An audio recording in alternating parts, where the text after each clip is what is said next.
ये है जे news network और आप देख रहे हैं जनता जवाब न्यूज। देखिए सच सच्चाई के साथ। आदाब, नमस्कार, आपका स्वागत है जनता जवाब न्यूज में। मैं हूं आपके साथ जुनैद आलम। आइए नजर डालते हैं कुछ खास खबरों पर।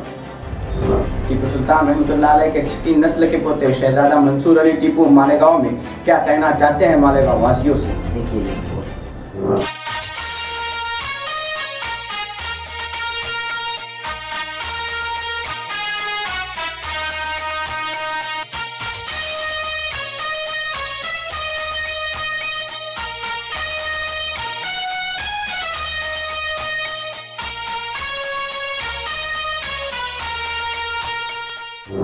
आज मालेगांव शहर में हिंदुस्तान की मायानाज शख्सियत जनाब शहीद टीपू सुल्तान की नस्ल के जानशीन शहजादा मंसूर अली साहब हमारे दरमियान आज मौजूद है।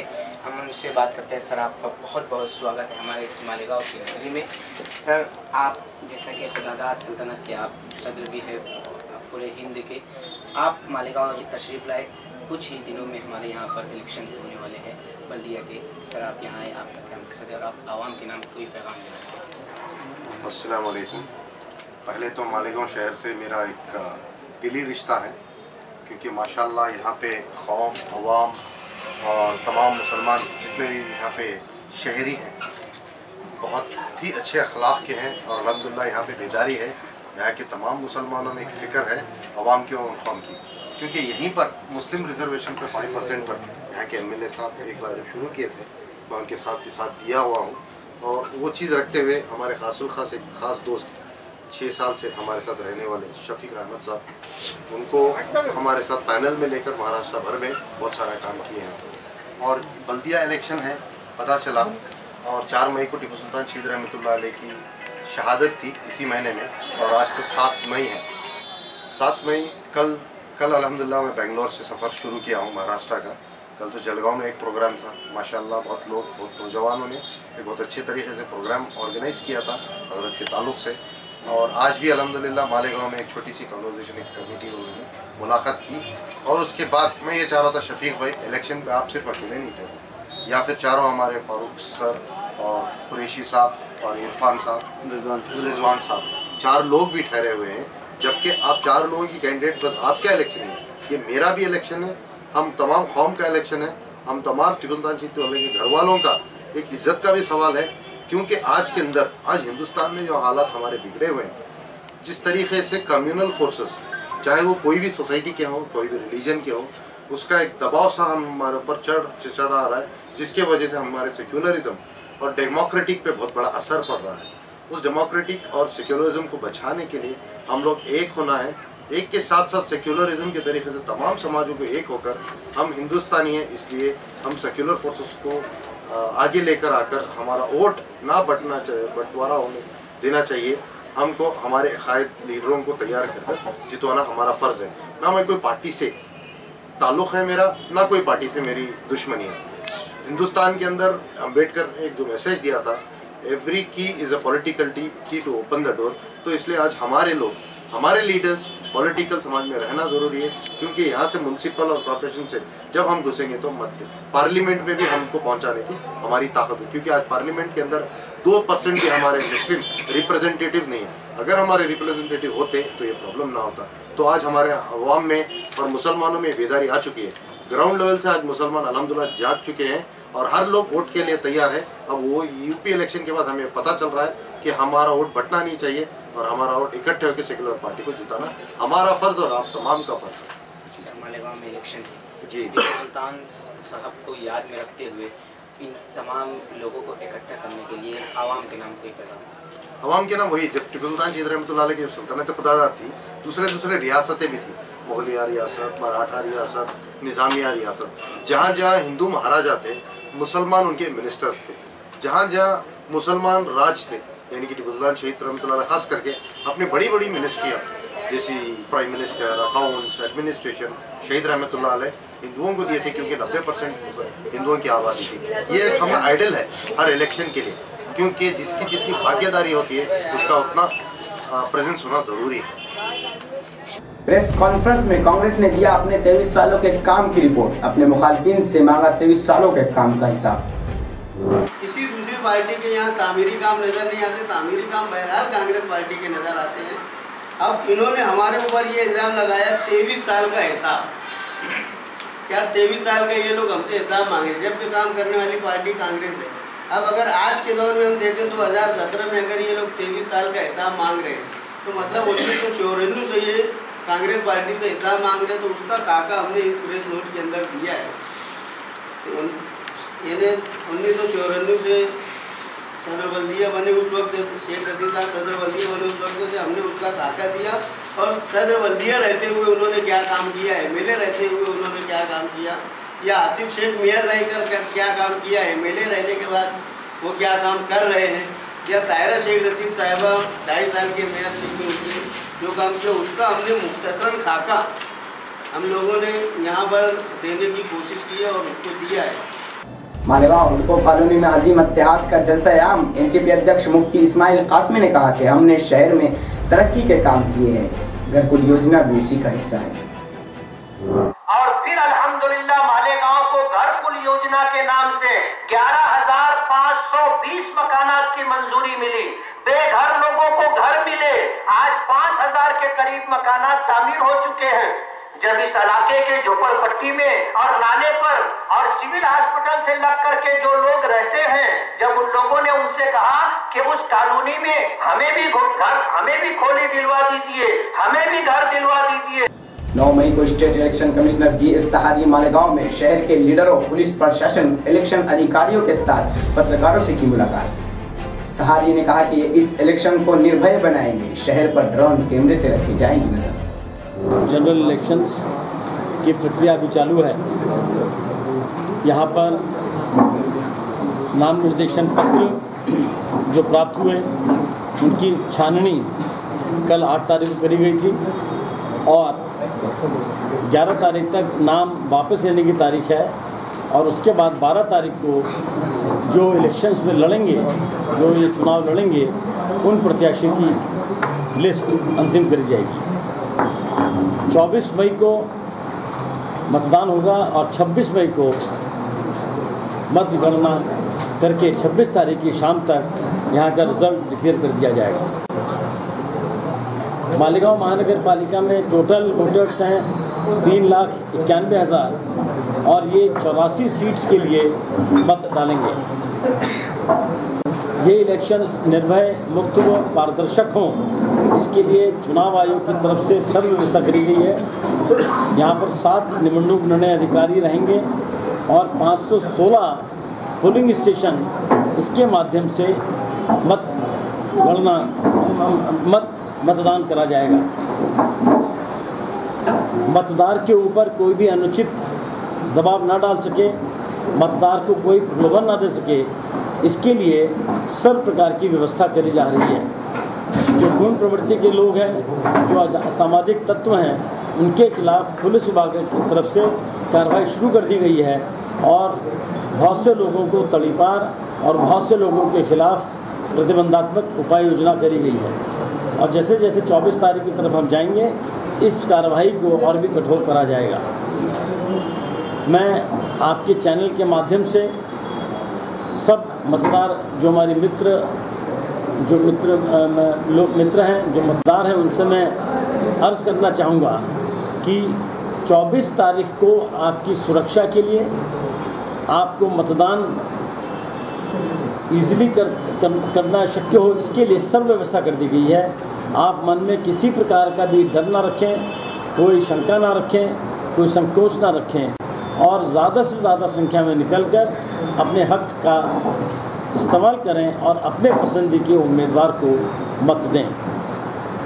2-3 चीज़ें और मैं बताना चाहूँगा आपके माध्यम से थोड़े, कि जो हमारे दिव्यांग बंधु हैं, जो दिव्यांग मतदार हैं, उनके लिए प्रत्येक पोलिंग स्टेशन में विशेष व्यवस्था करी जाएगी।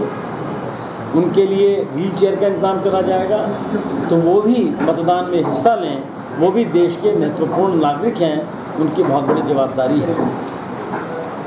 गर्मी कुछ ज़्यादा पड़ रही है इस साल, इसलिए किसी को तकलीफ़ ना हो, इसलिए हर एक पोलिंग स्टेशन में पीने की पानी की व्यवस्था और शेड की व्यवस्था करी जाएगी।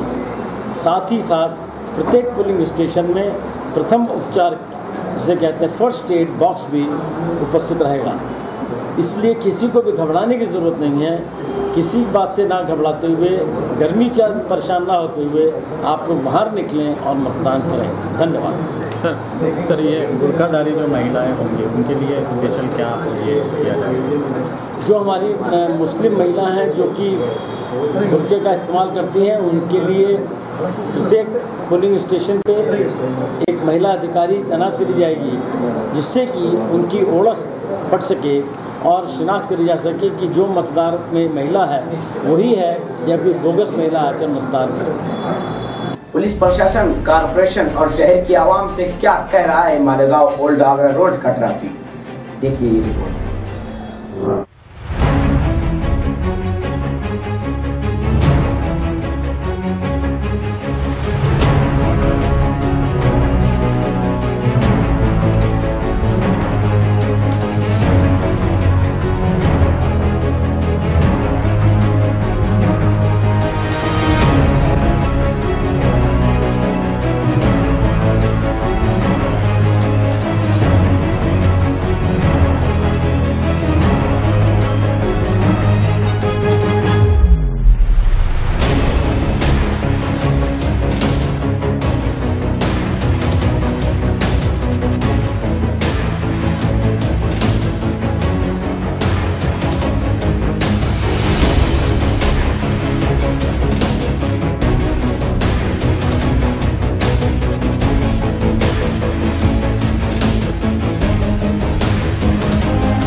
एक छोटे से ब्रेक के लिए ब्रेक के उस पार भी जारी रहेगा खबरों का सिलसिला। যদি তোরে ডাক শুনে কেউ না আসে তবে একলা চলো রে, যদি তোরে ডাক শুনে কেউ না আসে তবে একলা চলো রে, একলা চলো একলা চলো একলা চলো একলা চলো रे। आइए गांधी जी के बताए हुए कदमों पर चलें और एक स्वच्छ और सुंदर भारत की रचना करें। इस शहर को ये हुआ क्या, कहीं राख है तो कहीं धुआं धुआं, क्यों कोई कुछ नहीं बोलता, चुपचाप धुएं को क्यों झेलता। हो गई बर्दाश्त की अब इंतहा, बुझे सिगरेट बीड़ी दिखे जलती जहां। पब्लिक प्लेस पर सिगरेट पीना मना है, उल्लंघन करने पर होगा जुर्माना। धूम्रपान न करें न करने दें, धूम्रपान पड़ेगा महंगा। इसके बाद आपका स्वागत है जिंदा जवाब न्यूज में। किस तरह लड़ेंगे एनसीपी मालेगांव म्युनिसिपल कॉर्पोरेशन का इलेक्शन, जानिए खुद एनसीपी अध्यक्ष मुफ्ती इस्माइल कासमी की ज़बान से जिंदा जवाब न्यूज पर। मालेगांव शहर में सियासत और पॉलिटिक्स का बेहतरीन चमकता हुआ सितारा मुफ्ती मोहम्मद इस्माइल कासमी साहब आज हमारे साथ मौजूद है। इससे पहले उनसे बात की जाए, मैं आप लोगों को बताऊं, माजी आमदार रह चुके हैं। मालेगांव शहर के 24 मई को होने वाला है मालेगांव म्युनिसिपल कॉर्पोरेशन इलेक्शन। पूरी ताकत के साथ अपनी पार्टी से उम्मीदवार उतारने वाले हैं। जाना माना नाम है, जाना माना चेहरा है मालेगांव शहर की पॉलिटिक्स के लिए। हम उनसे बात करते हैं। आपका स्वागत है जनता जवाब न्यूज़ में। सर, मैं सबसे पहले आपसे ये सवाल करना चाहता हूँ कि आप जैसे कि पहले किसी और पार्टी में थे, आप राष्ट्रवादी में आए, कब आए और क्यों? 2007 में हमने तीसरा महाज बनाया था और उस वक्त से लेके आज तक और आज के बाद जब तक सियासत में रहेंगे, हमारा जो बुनियादी मकसद है वो ये कि ये शहर बहुत पिछड़ा हुआ शहर है, अक़लियतों का और ख़ास तौर पर मुसलमानों का शहर है। यहाँ के रहने वालों की बुनियादी ज़रूरतें भी पूरी नहीं होती हैं और माजी में मुल्क की आज़ादी के बाद से जो लोग भी बरसरे इक़्तिदार रहे, ज़्यादातर वक्त कांग्रेस पार्टी का रहा। शहर को और शहर वालों को उनकी बुनियादी ज़रूरतें पूरी न होने की वजह से महरूमी का शिकार रहना पड़ा। इस बिना पर हमने सियासत में कदम रखा तो तीसरा महाज बना करके कदम रखा और 2007 में 1.5 महीने की मेहनत में हमारे पास अल्हम्दुलिल्लाह 27-28 उम्मीदवार चुन करके आए और चुनकर आने के बाद हमने इलेक्शन लड़ा था कांग्रेस जनता दल के ख़िलाफ़, तो हमने मज़हब और मसलक और बिरादरी से ऊपर उठ करके शिवसेना के साथ हमने पेक्ट करने का प्रोग्राम बनाया था। हम अपने शहर का विकास और तरक्की चाहते हैं और सियासत में मज़हब, मिल्लत, मज़हब, धर्म और इसी तरह बिरादरी और मसलक को बीच में न रखते हुए हम शहर की तामीर और तरक्की के लिए जो भी ये जज्बा रखते हों उनको साथ लेने के लिए तैयार हैं। शिवसेना वालों ने इनकार कर दिया, जनता दल वालों से बात बन नहीं सकी और उस वक्त विलासराव देशमुख जो चीफ मिनिस्टर थे उनकी ईमा पर हमने कांग्रेस पार्टी के साथ पेक्ट किया, लेकिन शहर को हम वो सब कुछ नहीं दे सके जो हमें देना चाहिए था। वजह उसकी थी कि जिन लोगों का साथ था माजी में वही लोग बरसरे इक़्तिदार रहे, उनको ये महसूस होता था कि अगर इनके हाथों से शहर की तामीर और तरक्की होगी तो लोग कांग्रेस पार्टी को कहाँ पूछेंगे। 10 साल के अरसे में हम बड़े नशे व फराज के साथ गुजरे। पिछला जो 2007 के बाद का टर्म था, उसके बाद जब असम्बली इलेक्शन आया तो हमने असम्बली इलेक्शन में कदम रखा और अल्हम्दुलिल्लाह अल्लाह पाक ने इज़्ज़त दी, चुन करके आए। 5 साल के अरसे में किसी पार्टी से वाबस्ता न होने की वजह से कामकाज के सिलसिले में बहुत दुश्वारियाँ आती थी। हर पार्टी अपना पार्टी मफाद देख करके हम जैसे लोगों के काम करने के सिलसिले में पहलू तय किया करती थी। दोबारा जब असम्बली इलेक्शन आया तो हमने फिर ये फ़ैसला किया कि किसी बरसरे इक़्तिदार पार्टी से वाबस्ता रह करके हमको इलेक्शन लड़ना चाहिए ताकि हमारे शहर का कामकाज हो सके। ये हमने अपने तौर पर कुर्बानी दी थी। हमें पता था कि हम अगर तीसरे महाज से इलेक्शन लड़ते हैं तो हमारा चुन करके आना यकीनी है और किसी दूसरी पार्टी से हम इलेक्शन करते हैं तो हमारे लिए जीतने में दिक्कतें और दुश्वारियाँ होंगी और हमारे जो अंदेशे से वो सही साबित हुए। उन अंदेशों के साथ हमने शहर के मफाद के लिए कुर्बानी दी और हम इलेक्शन जीत नहीं सके, लेकिन कारपोरेशन में इक़्तिदार हमारा रहा और अल्हम्दुलिल्लाह 15 जून तक हमारा इक़्तिदार है। 24 मई को होने वाले इलेक्शन में हम पूरी ताकत के साथ जो है उम्मीदवारों को हमने मैदान में उतारा है और हम और हमारे पार्लियामेंट्री बोर्ड के तमाम लोग अब पूरी जिम्मेदारी के साथ जहां जहां उनको जिम्मेदारी दी जाएगी अपने उम्मीदवारों को चुनवाने की भरपूर कोशिश करेंगे। आपने अपनी पार्टी से चाहे तीसरा महाज हो या राष्ट्रवादी हो मेयर दिए शहर को, सबसे ज़्यादा मेयर आप ही की पार्टी से दिए गए। उनमें मेयर लोगों का क्या शहर के में डेवलपमेंट में क्या असर रहा?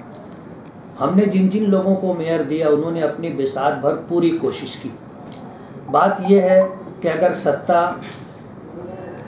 राज्य में महाराष्ट्र में अगर किसी और की हो और फिर जो है उस पार्टी से हट करके अगर कोई मेयर होता है तो काम करने में दिक्कतें आती हैं, लेकिन फिर भी मैंने अपने शहर के लिए 23 करोड़ रुपए का फ़ंड लाया। अपने शहर के लिए बेघर लोगों के लिए 11,520 मकानात की स्कीम लाई। आज अल्हम्दुलिल्लाह हमारे शहर में अतराफ़ में जो कच्चे इलाके हैं और जहां पानी की पाइपलाइन वगैरह नहीं थी, अटल अमृत योजना के तहत हमने 76 करोड़ रुपए का फ़ंड लाया और 550 किलोमीटर पाइपलाइन शहर में बिछाई जाएगी और इसी के साथ 30 बेड का एक हॉस्पिटल जो हम लोग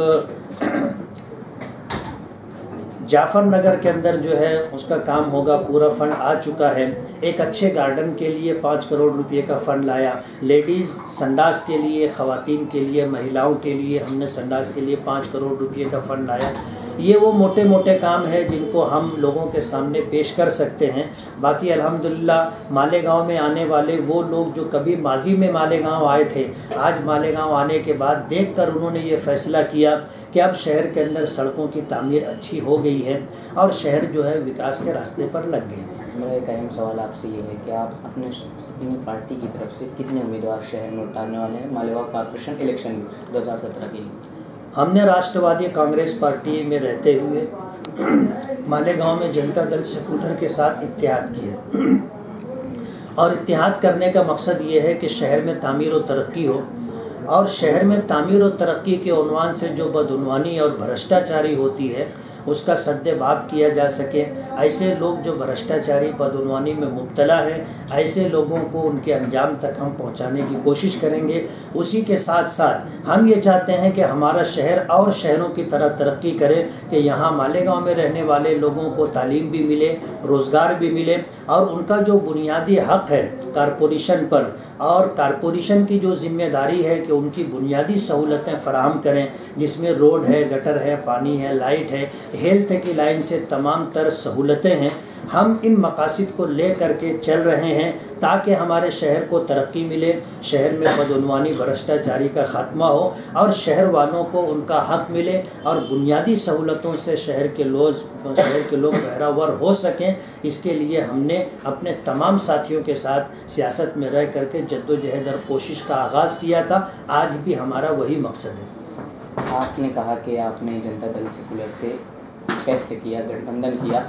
आप पहले अकेले इलेक्शन लड़ रहे थे आपकी पार्टी को लेकर। इलेक्शन अकेले लड़ने में और अभी गठबंधन करने के बाद क्या आपको तब्दीली नज़र आई शहर में सीट के ताल्लुक से? अकेले इलेक्शन लड़ने में वोटों का बंटवारा होता है और वोटों के बंटवारे की शक्ल में पिछले 2 टर्म में हमने देखा कि हम अपने मकसद में कामयाब नहीं हो सके, कि बग़ैर किसी के सहारे के और बग़ैर किसी की मदद के हम मेजॉरिटी नहीं बना सके। तो हमने ये सोचा कि जब हमें 2 टर्म में चुनकर आने के बाद दूसरी पार्टियों के साथ हमें पैक्ट और इत्तेहाद करना पड़ता है, और उस सूरत के अंदर जो दुश्वारियां दिक्कतें आती हैं उनसे बचने के लिए इलेक्शन से पहले ही हमने जनता दल के साथ इत्तेहाद किया, ताकि हम एक तजुर्बा ये करें कि आगे बढ़ जाने के बाद, चुन कर आने के बाद फिर पैक्ट करके मेजॉरिटी बनती है, तो क्यों ना हम इलेक्शन से पहले पैक्ट करके इस बात की कोशिश करें कि हम मेजॉरिटी की आदत को क्रॉस करें और हम चुन कर आने के बाद किसी पार्टी के साथ पैक्ट करने की मजबूरी से दो चार ना हो। आपने कहा कि आपने पैक्ट किया, इसको शहर में अजीम इत्तेहाद का नाम दिया गया। अगर आपका ये अजीम इत्तेहाद कारपोरेशन पर सत्ता में आ जाता है तो आपका कोई बड़ा मकसद? हमारा मकसद ये है कि शहर में रहने वाले हमारे बच्चों को तालीम मिले, हमारे बच्चों को रोज़गार मिले पढ़ लेने के बाद, और उसी के साथ फिर जो है हमारा सबसे बुनियादी मकसद ये है कि जिस तरह और शहरों को बुनियादी सहूलतों से आरास्ता किया गया है, हम भी अपने शहर को तमाम तर बुनियादी सहूलतों से आरास्ता कर सकें और आवाम की और अहलियान शहर की जो ज़रूरत है हम उसे पूरा कर सकें। मेरा आखिरी सवाल आपसे है कि आप आवाम के नाम कोई पैगाम देना चाहते हैं? हम आवाम के नाम ये पैगाम देना चाहते हैं कि शहर की तामीर व तरक्की, और तामीर व तरक्की के उन्वान से जो भ्रष्टाचारी बदउनवानी हो रही है उसका ख़ात्मा हो। और उसी के साथ मैं अहलियान शहर को ये पैगाम देना चाहता हूँ कि इस अजीम इत्तेहाद का साथ दे करके अपने हक़ के हुसूल के लिए हमारे कांधे से कांधा मिला करके चलें, और अपने शहर की तामीर व तरक्की से हमकिनार करने के लिए 24 मई के होने वाले इलेक्शन में राष्ट्रवादी कांग्रेस पार्टी और जनता दल सेकुलर के इत्तेहाद को और उनके उम्मीदवारों को वोट दे करके हमें इज़्ज़त दे। और हम वो वादा करते हैं जो शहर वालों के सामने हमने बार बार पेश किया है कि हम आपकी उम्मीदों को पूरा करने की कोशिश करेंगे। मालेगांव के वोटरों से मैं ये अपील करना चाहता हूँ कि राष्ट्रवादी कांग्रेस पार्टी जनता दल सेकुलर के इत्तेहाद के साथ हमारे मंशूर में तो मैनिफेस्टो में बहुत सारी चीज़ें हैं, लेकिन हम अहलियान शहर को ये तोहफ़ा देना चाहते हैं। हमारे मंशूर में ये बात शामिल है कि हम इक़्तिदार में आएंगे तो आज प्राइमरी के आगे तालीम के लिए हमारे बच्चों को प्राइवेट स्कूलों हाई स्कूलों का रुख करना पड़ता है, जहां उन्हें डोनेशन के साथ साथ बड़ी दिक्कतों और दुश्वारियों से गुजरना पड़ता है। हम चुन करके आएंगे, मेजॉरिटी और सत्ता में रहेंगे तो हम जो है 7वीं 8वीं 9वीं 10वीं इन क्लासों का इजरा करेंगे, ताकि हमारे बच्चों को प्राइवेट स्कूलों के ताल्लुक़ से जो दुश्वारियाँ आती है उनसे निजात मिल सके। क्या कह रहा है म्युनिसिपल कॉर्पोरेशन इलेक्शन 2017? क्या हो रही है चुनाव को लेकर गांव में चर्चा? देखिए हमारा खास प्रोग्राम चुनाव पर चर्चा।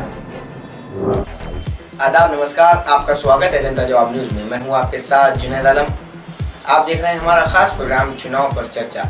अगर आप चर्चा में नहीं हैं तो चुनाव में नहीं है, सोशल मीडिया पर वायरल नहीं हुए तो लोग समझेंगे कि आपको वायरल हो गया था इसलिए कहीं नज़र नहीं आए, इसलिए चुनाव में बने रहने का संग्राम छिड़ जाता है। म्युनिसिपल कॉर्पोरेशन इलेक्शन 2017 मालेगांव में हो रहे चुनाव को देखते हुए लगता है कि सत्ता की भूख तकरीबन सभी पार्टियों को है। एक से बढ़कर एक दावे किए जा रहे हैं, एक दूसरे की इज्जत उछाली जा रही है। दूसरी तरफ पार्टी बदलने का मौसम भी शबाब पर है। इस मौसम में शिद्दत तो तब आई जब किसी का टिकट पक्का हो गया और किसी का टिकट कट गया। फिर उस पार्टी का टिकट भी चल गया जिसको कोसते हुए 5 साल निकल गए। तकरीबन सभी पार्टियों के दरवाजे पर टिकट मांगने वालों की होड़ लगी हुई है। मालेगांव में एक मंजर साफ दिखाई पड़ रहा है, वो ये कि जो पहले से कारपोरेटर थे या सत्ता में बड़ी पोस्ट पर है, उन्होंने अपने काम पहले से ही पास करवा लिए हैं, मगर ऐन इलेक्शन के वक्त वो काम करते दिखाई पड़ रहे हैं ताकि वोटरों को लुभाया जा सके। मालेगांव में हो रहे लोकल बॉडीज के चुनाव में कांग्रेस और राष्ट्रवादी कांग्रेस के बीच सीधा मुकाबला है, मगर इसी बीच कुछ छोटी पार्टियां भी अपनी साख बचाने में मसरूफ है। वहीं एक नौमौलूद पार्टी भी अपना कदम जमाने की कोशिश कर रही है। कुछ ऐसी पार्टियां भी है जिन्हें मालेगांव की आवाम से हमेशा एलर्जी रही है, मगर वो भी अपने उम्मीदवार उतारने के लिए पर्क तोड़ रही है। ऐसे में उम्मीदवारों के लिए आसानी हो गई है। कुछ पार्टियां सिसकती सांस की तरह अपना वजूद कायम रखने की कोशिश कर रही है, तो कुछ पार्टियां पनडुब्बी की तरह सतह से नीचे हैं जो कि उभरने की कोशिश में है। मगर बहरहाल सीधा मुकाबला एनसीपी और कांग्रेस के बीच है, जो कि आगे चल के असेंबली और पार्लियामेंट साथ में लड़ने का फैसला इनके बड़े लीडरान कर चुके हैं। ऐसे में दोनों पार्टियों के लीडरान का क्या बनेगा 26 मई का वक्त के बाद ही पता चलेगा। तकरीबन सभी पार्टियों में बगावत की लहर है। जितनी शिद्दत मई की गर्मी की लहर में नहीं है, उससे भी ज़्यादा बगावत की लहर में है। इससे छोटी पार्टियों को उम्मीदवार आसानी से मिल रहे हैं। मालेगांव की सियासत पर अगर आपकी नज़र बालिग हो गई होगी तो आपको पता चलेगा कि किसी लीडर की जानिसार फोर्स है, किसी का फिदाइन दस्ता है, तो किसी ने फैन क्लब बनाया हुआ है। मेरे समझ में एक बात नहीं आती कि किसी लीडर के कैसे फैन हो सकते हैं, क्या फोर्स, क्या फिदाइन दस्ता। आप लीडर हो, लीड कर रहे हैं, जंग नहीं। मैं आवाम से कहना चाहता हूँ कि आप किसी लीडर की फैन दस्ता या फोर्स मत बनिए, बल्कि जनता बनिए, ताकि सवाल पूछने की जगह बाकी रहे।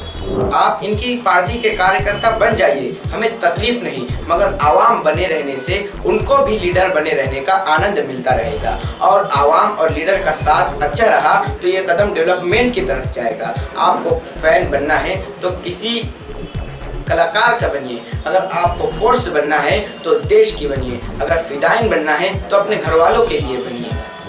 मालेगांव जहां पर मस्जिदों और मीनारों का शहर है, वही अदब में बड़ा मकाम रखता है। ऐसे में किसी सियासी पार्टी के दफ्तर का नाम दारुल खैर, दारुस्सलाम समझ में नहीं आई कि किसी पार्टी ऑफिस को उसकी पार्टी का नाम क्यों नहीं दिया गया। यहाँ पर एक ऐसी सियासी पार्टी भी है जिसकी पार्टी ऑफिस का नाम संपर्क कार्यालय है, जबकि इनसे संपर्क बनाने में बहुत वक्त लगता है। आम आवाम में चर्चा है कि लीडर और वर्कर जो भी करे करते रहें, मगर विकास जरूर करें। याद रखिए कि पिछले कॉर्पोरेशन इलेक्शन में कांग्रेस की 25 सीटें थी और एनसीपी जो कि कल महाज थी, इसकी भी लगभग इतनी ही करीबन कम या ज्यादा थी। मगर सीधा मुकाबला आज कांग्रेस और एनसीपी का है जो कि कल महाज थी। आवाम में चर्चा है कि दोनों बड़ी पार्टियां अपनी अपनी असेंबली सुधारने में लगी हुई है। कई पार्टी के मुआहदे, चर्चाएं कॉर्पोरेशन इलेक्शन की सरगर्मियां साबित कर रही है।